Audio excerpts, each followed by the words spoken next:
vous savez l'importance que le président de la République accorde, mais véritablement à la diaspora, à son poids économique. La diaspora sénégalaise contribue à hauteur de 1000 milliards, 15% du PIB national sur le développement du pays. Alors, il y a de nombreuses initiatives qui ont été prises par le gouvernement, notamment le programme des 100 000 logements, notamment le fait d'allouer à la diaspora des députés et des représentants à l'Assemblée nationale, puisque pour moi, c'est naturellement la 15e région. Je considère la diaspora comme l'un des facteurs les plus déterminants pour pouvoir développer notre pays. C'est la raison pour laquelle cette Afrique, qui est le leader institutionnel de l'événementiel au Sénégal, nous avons, je pense, plus rien à démontrer sur notre crédibilité et notre capacité à mobiliser des partenaires, puisque le 10 avril dernier, au Radisson, vous l'avez tous constaté, nous avons mobilisé 250 entreprises qui sont venues répondre au meet-up de cette Afrique, puisque il est important également que la jeunesse que nous représentons aujourd'hui soit davantage considérée et impliquée dans le développement du pays. Cette Afrique porte, je voudrais dire, l'implication de la jeunesse dans le développement des politiques publiques.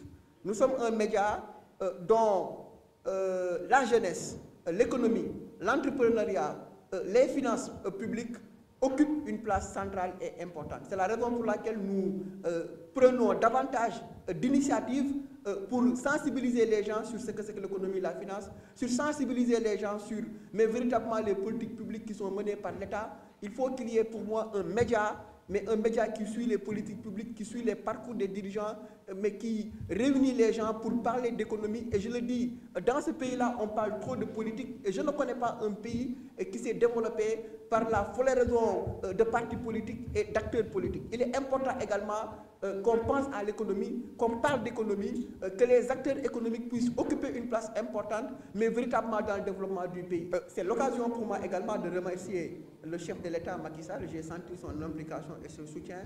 Les plus hautes autorités sénégalaises nous ont accompagnés dans cet événement-là.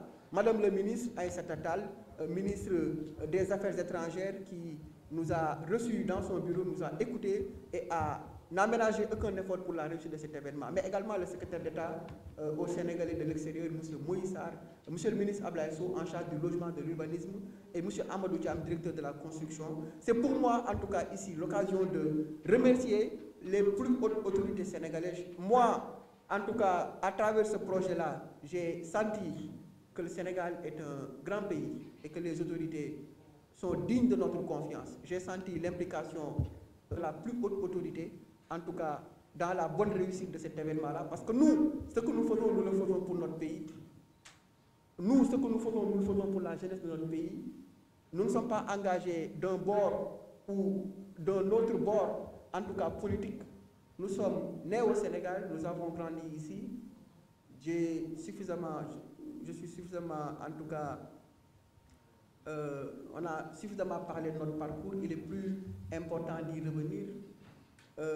Mais notre engagement, nous le dédions au développement économique du Sénégal. Mesdames, Messieurs, chers journalistes, chers membres de la presse, je vous remercie véritablement d'avoir répondu présent aussi massivement à notre conférence de presse de ce matin qui a été convoquée pour parler d'un événement unique dans son genre et dans son montage que nous avons dédié aux Sénégalais de la diaspora qui contribue à hauteur de 1000 milliards, à hauteur de 15% du PIB national au développement du pays. Et la vocation véritablement du CIDI, c'est de réunir la diaspora sénégalaise dans sa force et dans sa globalité, et pour mais parler du pays sur le plan économique, pour leur montrer les différents projets économiques que le chef de l'État, Macky Sall, que je félicite et que je remercie de passage, a pu faire pour eux, pour partir là-bas. À côté des développeurs, nous avons été accompagnés par l'ensemble, en tout cas des développeurs immobiliers qui sont ici, des entreprises les plus symboliques et les plus emblématiques. Je peux en citer Africa Bloom Corporate qui nous accompagne, qui nous suit, et je félicite également son président directeur général, Mohamed Nazir Sam, une référence pour la jeunesse africaine et la jeunesse sénégalaise. Un homme d'une grande générosité. Et nous encourageons le président de la République à responsabiliser et à impliquer davantage des hommes comme cet homme-là dont je viens de citer le nom, Mohamed Nazir Sam, qui dirige Africa Bloom Corporate, dans la transformation structurelle de l'économie nationale et dans le développement du pays. Et je dois le dire également, j'ai été reçu, en tout cas à côté de lui, qui est pour nous un leader, un ami, un frère, par le président de la République, Mamadou Doumbia, qui dirige en tout cas la Guinée, parce que nous considérons qu'il faut que la jeunesse africaine soit impliquée au premier rang dans le développement de notre continent et dans le développement de notre pays.